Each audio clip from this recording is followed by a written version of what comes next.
Bugünkü kısaca söhbətimizdə Azərbaycanda son zamanlar ümumiyyətlə son zamanlar yox, elə çoxdandır geniş şəkildə yayılan anadan gəlmə ağıl zəifliyi haqqında olacaq və başı yekə uşaqlar, başı yekə doğulan uşaqlar, başı böyük doğulan uşaqlar. Bunlar kimlərdir? Nəyə görə başının ölçüləri böyük olan uşaqlarda sinir sisteminin çox ağır patologiyaları inkişaf eləyir. Bunlar da anadan gəlmə ağıl zəifliyinə, yəni oligofreniyalarla nəticələnir. Mən bu haqda çox qısaca məlumat verməyə çalışacağım. Azərbaycan cəmaatı bilməlidir ki, ailədə uşaqların sayı çox olduqca, bu elmi cəhətdən, biologiya elmi tərəfindən, embriologiya elmi, genetika elmi tərəfindən sübut olunmuş bir həqiqətdir. Ailədə uşaqların sayı artdıqca, onların ağır xəstəliklərlə xəstələnmə ehtimalı, genetik xəstəliklərlə xəstələnmə ehtimalı həddindən artıq çoxalır. Ona görə də Azərbaycan əhalisi ki, uşaqları mexaniki olaraq belə deyək, lazım olmalıdır. Evdə 2 uşaq var, 3 uşaq var. Hələ ki, hamısı normal doğulur. Yox, bunlar deyir ki, 4-cü uşaq da olsun, mənə məhz oğlan uşağı lazımdır. Oğlan uşağı da gəlir bir patologiya ilə doğulur.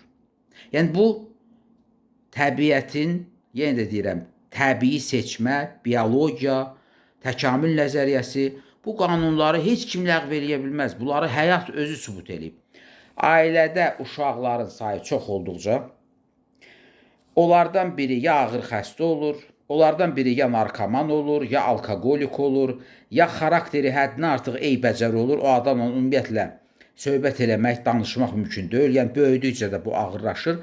Yəni, ailədə uşaqların sayı bir atadan, bir anadan doğulan uşaqların sayı çox olduqca, onların psixi vəziyyətlərinin negativ dərəcədə, negativ istiqamətdə inkişaf etmə gümanı, imkanı daha da artır. Başqa bir tərəfdən, yadda saxlamaq lazımdır ki, hal-hazırda ərə gedən, ailə quran, cavan qızların çoxsu müxtəlif xəstəliklərlə xəstədir.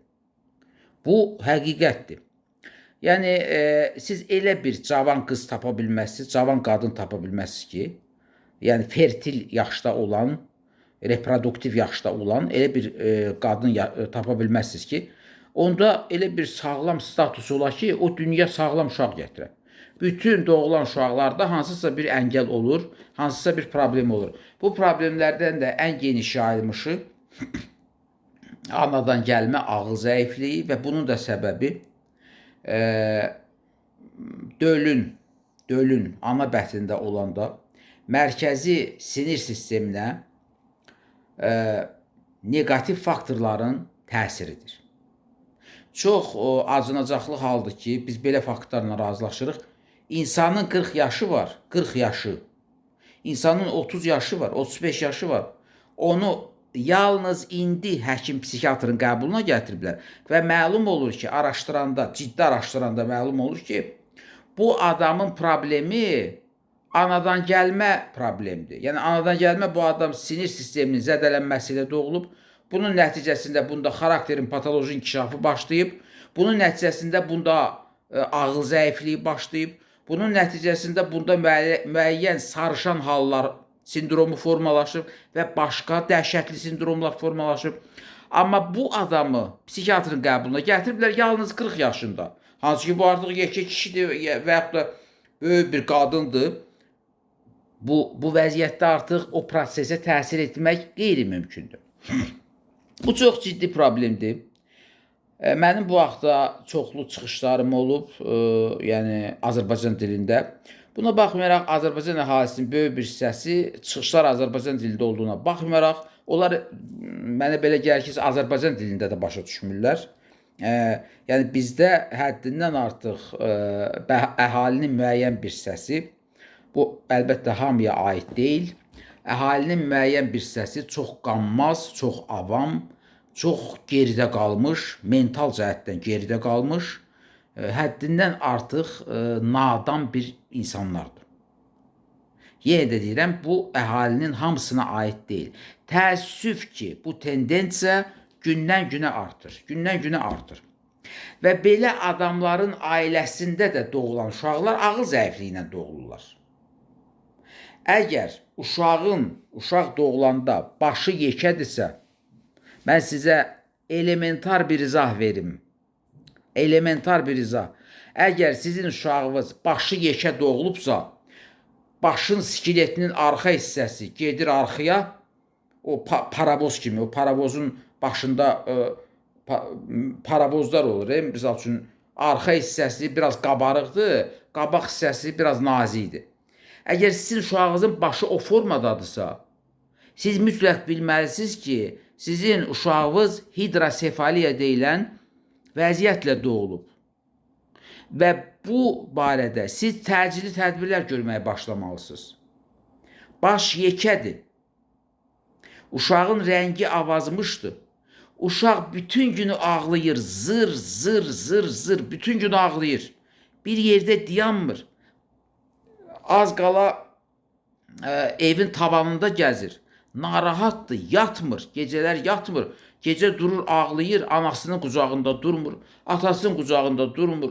Evdə ora gedir, bura gedir. Yəni, belə uşaqlar doğulan gündən bütün ailənin ritmini iflic vəziyyətinə salırlar.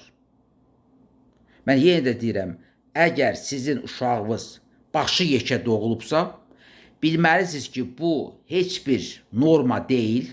Necə ki, sizə bəzi ginekoloqlar uşaq evində deyirlər, deyir, heç nə yoxdur, düzələcək. Xeyr, belə deyil, aldadırlar sizi. Sizi aldadırlar. Onlara əsas nədir? Pullarını aldılar, sizi yola saldılar və s. Siz həmin uşağı götürürsünüz, gəlirsiniz evə və ondan sonra sizin əzablı günləriniz başlayır və uşaq da olur əlil. Və siz onu həkimə, müalicəyə aparmaq istəmirsiniz. Çünki sizin özünüz də avamsınız. Əgər onu elə eləyirsinizsə, mən yenə deyirəm, bu insanların hamısına aid deyil. Təəssüf ki, Azərbaycanda əhalinin böyük bir hissəsi bu cür vəziyyətdədir. Avamdır, başa düşmür, başa salırsan yenə başa düşmür. Əhalinin böyük bir hissəsi ağıl zəifliyi ilə doğulur. Azərbaycanda ağıl zəifliyindən əziyyət çəkən, anadan gəlmə ağıl zəifliyindən əziyyət çəkən insanların sayı həddindən artıq çoxdur. Həddindən artıq çoxdur. Ağıl zəifliyi kliniki olmaqla bərabər, həm də qeyri-kliniki formaları var. Yəni, insan o xəstəlik çərçivəsinə girmir. Ağıl zəifliyi, oligofreniya çərçivəsinə girmir. Lakin görürsən ki, bunda qeyri-kliniki, yəni həyati ağıl zəifliyi var. Bu da doğuş zədələrinin təsirinin nəticəsidir. Yadınızda bir şey saxlayın ki, ey valideynlər, ey adamlar, kim ki, nə bilim, ərə gedir, evlənir, yadınızda bir şey saxlayın ki, uşağın sayının heç bir əhəmiyyəti yoxdur. Əsas uşağın sağlamlığıdır, yəni uşağın keyfiyyətidir. Sizin evdə ola bilər 10 dənə uşağınız var, 7 dənə uşağınız var. Bizdə ailələrin əksəriyyətində 7 uşaq, 6 uşaq, 5 uşaq, 4 uşaq. O 4 uşağı yanaşı qoyursan, biri ağıldan zəifdir, birinin xarakteri eybəcərdir, biri tərbiyəsizdir, ona tərbiyə verə bilməyiblər. Elə bir vəziyyətdə ki, onu ümumiyyətlə cəmiyyət içərisində buraxmaq olmaz. Yalnız biri görürsən ki, normaldır. Bəli, belə hallar çox tez-tez olur. Bunun da səbəbi nədir? Mən yenə də deyirəm, biologiyanın belə qanunu var. Get-gedə uşağın sayı artdıqca orada mutasiyanın əmələ gəlmə imkanı çoxalır.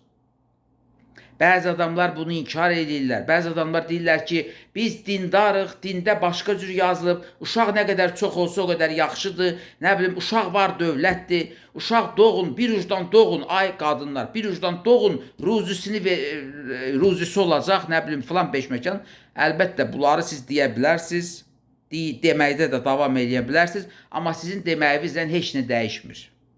Biologiyanın qanunları çox sərtdir, çox ciddidir, çox həddinə artıq qəddardır. O qanunları pozanda təbiət sizi cəzalandıracaq. Sizin uşaqlarınız xəstə olacaq. əlil olacaq, danışmayacaqlar. Və ən böyük problem, insan ağıl zəifliyi ilə doğulub, başı yekə doğulub, hidrosefaliya ilə doğulub, məktəbə getmək vaxtıdır. 6 yaşına gəlib çatıb. Yalnız onda valideynlər uşağı gətirirlər psixiatrın yanına. Niyə gətirmirsən? Ay ata, ay ana. Deyir, uşaq danışmır, məktəbə gedəcək bu gün sabah. Bəs harda yatmışdın? Bu uşağın 2 yaşı olanda, 3 yaşı olanda başı yekə doğulub uşaq. Körsən, görmürsən ki, bu uşağın başı yekədir. Gözün pis görür. Hə? Və yaxud da onu müayinə edən həkimlər, əsasən nevropatoloqlar, bunların gözü kördür. Bunlar görmürlər ki, bu uşağın başı yekədir. Bunu niyə vaxtında müalicə eləyib, müalicə eləyə də həkim psixiatra göndərmirlər. Çünki psixiatrik müayinə, psixiatrik müalicə bu uşaqlara labüd lazımdır. Yaşları artdıqca bu ümumiyyətlə məcburidir. Çünki yaşları artdıqca bu uşaqlar özlərini idarə edə bilmirlər, öz davranışlarını idarə edə bilmirlər. Bunlarda ağıl zəifliyinin çox dəhşətli əlamətləri ortaya çıxır. Hətta sosial təhlükəli olurlar yaşları artdıqca. Ona görə də bunlar psixiatr müşahidəsi altında olmalıdırlar. Əlbəttə, birinci mərhələlərdə dəyərli nevropatoloji müalicə lazımdır. Heç onu da bizdə aparmırlar. Bizdə görün nevropatoloqlar nə edir? Həmin uşaqları göndərirlər psixoloqa. Psixoloq həkim deyil. Mən Azərbaycan əhalisinin avam, qanmaz, nadan hissəsinə müraciət edirəm. Mən yenə deyirəm, əhalinin hamısı belə deyil. Bizim əhalinin içərisində çox ağıllı adamlar da var. Amma əhalinin böyük bir hissəsi dediyim şeylərlə əziyyət çəkir. Nadandılar və qanmazdılar. Görün bunlar nə edir? Psixoloqla psixiatrın fərqini bilmirlər. Psixoloq müəllimdir. Ay əhali, ay insanlar, ay Azərbaycan cəmaatı. Psixoloq müəllimdir, o müalicə eləmir. O xəstələrə baxa bilməz, onun ixtiyarı yoxdur, onun tibbi təhsili yoxdur, o müəllimdir. Psixoloq kimdir? Bilirsiniz psixoloq kim? Müəllim. Sizin uşaqlara məktəbdə dərs verən müəllimlərdən biri hesab edin ki, psixoloqdur. Siz xəstə uşağı psixoloqa niyə aparırsınız? Burada məntiq hardadır? Ay nevropatoloqlar, siz ağlınızı itirmisiniz. Siz xəstə uşağı psixoloqa niyə göndərirsiniz? Siz bilmirsiniz ki, psixoloji xidmət Azərbaycanda biznesdir. Bu biznesdir, bu qurulub. Amma sizin ziyanınız olan biznesdir. Əhalinin ziyanlı olan biznesdir. Biz kapitalizm dövründə yaşayırıq. Kapitalizm dövründə hər bir kapitalist, hər bir fərdi fəaliyyətlə məşğul olan iş adamı o maraqlıdır ki, ancaq pul qazansın, pul götürsün. Və belə bir biznesi yaratmaqla onlar pul qazanırlar. Onların məqsədi sizin uşaqlara kömək eləmək deyil. Sizin özünüzün ağlınız olmalıdır. Sizin özünüzün dünya görüşünüz olmalıdır. Siz uşağı psixoloqa yox, bəli, əvvəl nevropatoloqa, sonra psixiatra aparmalısınız. Nevropatoloqun müalicə edəcəyi müddət çox qısa olur. Hardasa 2-3 yaşına qədər müalicə eləyə bilər. O da uşaqda çox dərin pozğunluqlar yoxdursa. Dərin pozğunluqlar varsa mütləq birinci gündən ona psixiatr baxmalıdır. Əlbəttə, ola bilər nevropatoloqla bir yerdə baxsın. Orada da pis bir şey yoxdur. Amma uşağı psixoloqa göndərmək, psixologiya mərkəzlərinə aparmaq, bu böyük bir nadanlıqdır, böyük bir qanmazlıqdır. Siz nə vaxt qanacaqsınız? Siz nə vaxt ağlınız başınıza gələcək? Azərbaycan cəmaatının qanmaz hissəsi, mən sizə müraciət edirəm. Nə vaxt siz ağıllı olacaqsınız? Nə vaxt ağıllanacaqsınız? Nə vaxt başa düşəcəksiniz ki, psixiatr ayrı şeydir, psixoloq ayrı şeydir, psixiatr həkimdir, psixoloq müəllimdir. Müəllimi yanına xəstə uşağı aparmazlar. Xəstə uşağı həkimin yanına apararlar müalicə üçün. Nə vaxta qədər siz belə ağılsız olacaqsınız? Mən yenə də deyirəm, mən əhalinin hamısına müraciət eləmirəm, məhz o ağılsız hissəsinə müraciət edirəm. Bəli, bizdə çox başa düşən insanlar da var, onlar vaxtında müraciət edirlər. Demək, uşaq, əgər, mən sizə sayıram, vaxtınızı çox almaq istəmirəm, əgər uşaq başı yekə doğulubsa, doğulan kimi uşaq səbəbsiz yerə ağlayırsa, yəni baxıb, pediatr baxıb, Uşaq aclıqdan ağlamır, qarnında bir problem yoxdur, daxili orqanlarında bir problem yoxdur, bir xəstəlik yoxdur, amma ağlayır. Mütləq uşağı psixonevroloq aparmaq lazımdır, psixiatra aparmaq lazımdır. Üçüncü əlamət, əgər uşaqda qıcolma tutmaları varsa, mütləq bunu psixonevroloqa, psixiatra aparmaq lazımdır. Əgər uşaq gecələr yatmırsa, sizi əldən salırsa, bütün günü evi qatır, bu normal hal deyil. Bəzi ağılsız, nadan adamlar, mən yenə də təkrar edirəm, belə deyirlər ki, uşaqdır da, uşaq belə olar. Xeyr, normal uşaq elə olmur. Siz səhv edirsiniz, siz bilmirsiniz. Əgər uşaq, fikir verin, ictimai nəqliyyata girirsə, avtobusa başlayır, bərkdən belə o vizgli və krik deyirlər, elə qışqırır ki, bir uşağı kəsirlər, bu uşaq xəstədir. Bu uşaq xəstədir.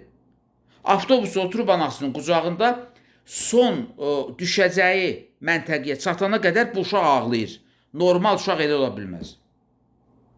Əgər sizin uşaq elədirsə, sizin uşaq xəstədir, mütləq onu həkimə aparın. Mütləq həkimə aparın. Sonra gec olacaq. Bəli, uşaq təzə mühitə gələndə bir balaca öz narazılığını bildirə bilər. Qısa müddət. Ağlaya bilər, sonra dayanır. Normal uşaq sonra dayanır və öyrəşir və baxır ətrafa sakitcə. Təyyarədir, ictimai nəqliyyatdır, avtobusdur, taksidir, nə bilim, metrodur, filandır, beşməkandır.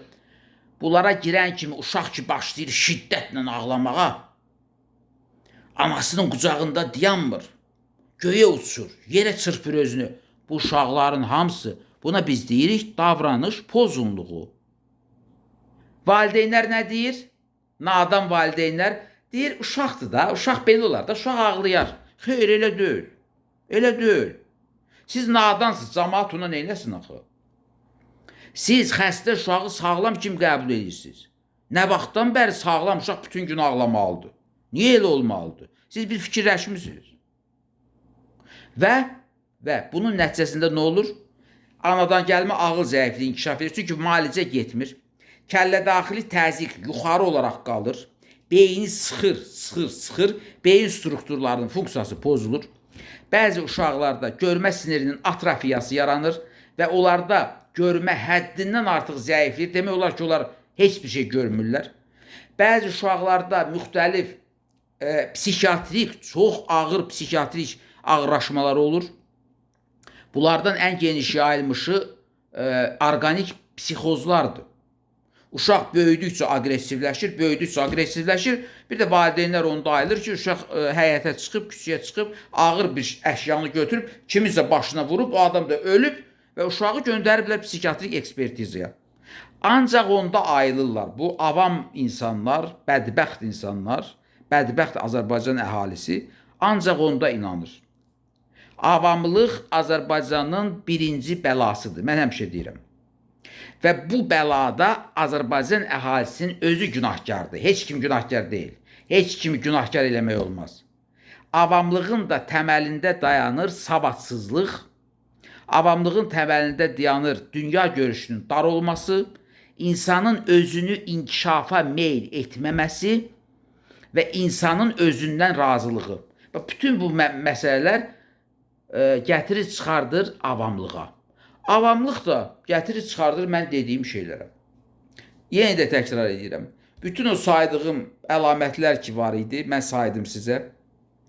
Başı yekə olan uşaqlar, səbəbsiz ağlama, gecə yatmayan uşaqlar, ictimai nəqliyyatda gedə bilməyən uşaqlar, yəni bir yerdə oturub qala bilməyən uşaqlar, yəni uşaq hara getdi, orada insanlar bir-birinə söhbət eləyə bilmir. Böyük adamlar oturub bir-birinə bir problem həll eləyə bilmir. Əslində normal halda necə olmalıdır? Uşaqdır, nə olsun ki uşaqdır? Uşaq oturur bir yerdə və yaxud da uşağın qabağına bir iqruşka tökürlər, oturur oynayır sakitcə. Əgər uşaq bunu bacarmırsa, uşaq elə ağlayır, qışqırır səbəbsiz yerə. Bu xəstəlik əlamətidir və başqa saydığım əlamətlərlə bir yerdə. Əsas da diqqətli olmaq lazımdır. Uşağın başı yekədirsə doğulanda, başı yekədirsə, bu çox təhlükəli əlamətdir. Mütləq bütün bu sinir sistemi sahəsində, ruhi sağlamlıq sahəsində çalışan mütəxəssisləri mütləq bu işə cəlb eləmək lazımdır. Uşağı müayinə eləmək lazımdır. Ara söhbətlərinə uymaq lazım deyil. Ay, uşağı aparata salmaq olmaz. Uşağı kompüter tomografiya müayinəsinə aparmaq olmaz. Xeyr, bu səhv söhbətlərdir. Əgər mütəxəssis sizə məsləhət görürsə, uşağı siz hətta ilk aylarından, əgər beyində ciddi patologiyadan şübhələnirsə mütəxəssis, radioloqlar bunu yaxşı bilir. Bəli, mümkün qədər ilk uşaq doğulandan sonra ilk aylarda, ilk illərdə mümkün qədər uşağı şüalarla əlaqədar olan müayinələrdən çəkindirmək lazımdır. Amma mütəxəssis təkid eləyirsə, mütəxəssis məsləhət görürsə, sizin uşağınızda təhlükəli bir beyin patologiyasının olmasını güman edirsə, siz uşağı mütləq kompüter tomografiya müayinəsinə, maqnit rezonans tomografiyası müayinəsinə, elektroensefalografiya müayinəsinə mütləq aparmalısınız. Aparmasaz, o sizin ziyanınızadır. Sizdən başqa orada heç kim əziyyət çəkməyəcək. Və sizin uşağınızın gələcəyi böyük sual altında olacaq. Və bundan əlavə uşağı mütləq vaxtında ciddi müalicəyə başlamaq lazımdır. Və yadınızda qalsın ki, bu müalicə həddi buluq dövrünə qədər 18-20 yaşına qədər davam eləməlidir. Bəzi valideynlər, nadan valideynlər belə deyirlər.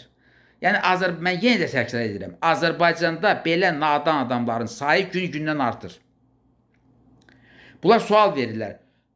Doktor, necə olur? Bəs bu ömrü boyu müalicə olunacaq? Bəli, lazım olsa ömrü boyu müalicə olunacaq. Burada heç bir qəribə şey yoxdur. Yaxşı, müalicə olunmasın, davranışı pozulsun, ağıl zəifliyi yaransın, çıxsın küçüyə, bir xuliqanlıq eləsin, ictimai asayişi pozsun, hüquq mühafizə orqanlarının əlinə düşsün. Onlar da təbiidir ki, görəcəklər ki, bu uşaqda ruhi pozğunluq var, bu insanda daha doğrusu ruhi pozğunluq. Onu göndərəcəklər ekspertizə. Və sizin uşağınız elə ağır cinayət törədə bilər ki, ömürlük ona məcburi müalicə təyin edə bilərlər. Bu yaxşıdır sizin üçün. Siz bunu istəyirsiniz. Vaxtında müalicə eləyin də. Bakı şəhərinin harasına baxırsan ağıldan zəif adamlıq görürsən. Rayonlardan pusat bilirsiniz ki, çoxlu adamlar gəlir, dolur Bakıya. Bütün rayonlar Bakıdadır. Bütün rayonlar, kəndlər boşalıb, rayonlar boşalıb, hamısı Bakıya gəlir. Və bu gələn adamların içində nə qədər ağıl zəifliyindən əziyyət çəkən insanlar var, artıq böyük insanlar. Bunlar uşaqlıqdan ağıl zəifliyi olub, bunlar da anadan gəlmə. Valideynləri yalnız indi başa düşür ki, bunların uşağında ağıl zəifliyi var. O vaxt ki, misal üçün, yekə kişidir bu, 25 yaşı var, özünü 25 yaşında kişi kimi aparmır, özünü ağıldan zəif, qeyri-adi hərəkətlər eləyən, əxlaqsız hərəkətlər eləyən, sosial şəbəkələrdə hamıya əxlaqsız sözlər yazan, elə adamlar çoxdur. Siz başa düşməlisiniz. Əgər siz sosial şəbəkədə o cür əxlaqsız sözlər yazan, özünün əxlaqsız şəkillərini ora qoyan insanlar görürsünüzsə, ya qadın, ya kişi fərqi yoxdur. Siz bilməlisiniz ki, o adamların hamısı ağıl zəifliyindən əziyyət çəkir. Ağıl zəif, çünki Azərbaycanda elə ağıl zəifliyinə əziyyət çəkən insanların sayı artıq pik nöqtəsini də keçib. Bunun da birinci səbəbi ailədə uşaqların çox olmasıdır. İkinci səbəbi ağıl zəifliyi ilə doğulan uşaqların vaxtında müalicəyə aparılmamasıdır. Siz odla oynayırsınız, ay bədbəxtlər, ay bədbəxt, əhalinin bədbəxt nadan hissəsi. Siz odla oynayırsınız, vaxtında müalicə eləyin. O uşaqlarınızı vaxtında həkimə aparın, müalicə eləyin. Sizin gələcəkdə böyük problemləriniz ola bilər. Ola bilər, yox olacaq. Sizin uşağınız danışmayacaq. Əgər başı yekə doğulubsa danışmayacaq. Danışsa da nitqində qüsur olacaq. Hələ danışsa Allahınıza şükür eləyin. Sizin əgər uşağınız beyin patologiyası ilə doğulubsa, ola bilər ümumiyyətlə danışmayacaq. Əgər onu gec gətiribsinizsə müalicəyə, Laf tez də gətirsəz, bəzən olur ki, müalicə effekt vermir. Yəni o qədər ağır vəziyyət olur ki, müalicə effekt vermir. Belə məsələlərə qarşı diqqətli olmaq lazımdır və nəhayət ərə gedən qızlar, cavan qadınlar və ailə quran kişilər bilməlidirlər ki, onların özünün sağlamlığı, onların uşağının sağlamlığı ilə düz mütənasibdir. Əgər qadınlarda virus infeksiyası varsa, əgər hamiləlik vaxtı onlar xəstə olublarsa, dərman içiblərsə, hamiləlik vaxtı dərman içmək olmaz. Əgər onlar qızdırma ilə keçən hər hansı bir xəstəlik keçiriblərsə, əgər uşağın atası narkomandırsa, alkoqolikdirsə, spirtli içkilərdən su istifadə edirsə və yaxud da hər hansı bir zərərli maddələrin yayıldığı istehsalatda işləyirsə, bunun hamısı sizin uşağınızın sinir sistemini pozacaq. Çünki uşaq mayalananda belə bir söz var Azərbaycanlılarda. Deyir, mayası necə tutulub? Siz uşağı mayalandıranda, yəni kişinin sperması, qadının yumurta hüceyrəsi, bütün o zərərli maddələr həmin o yumurta hüceyrəsində spermada toplanır. Və siz uşağı zərərli, zəhərli maddələrlə mayalandırırsınız. Və birinci növbədə də burada beyin əziyyət çəkir və sizin uşağınız ağıldan zəif doğulur, başı yekə doğulur, yəni hidrosefaliya ilə doğulur və başqa mən saydığım ağırlaşmalarla doğulur. Diqqətinizə görə çox sağ olun.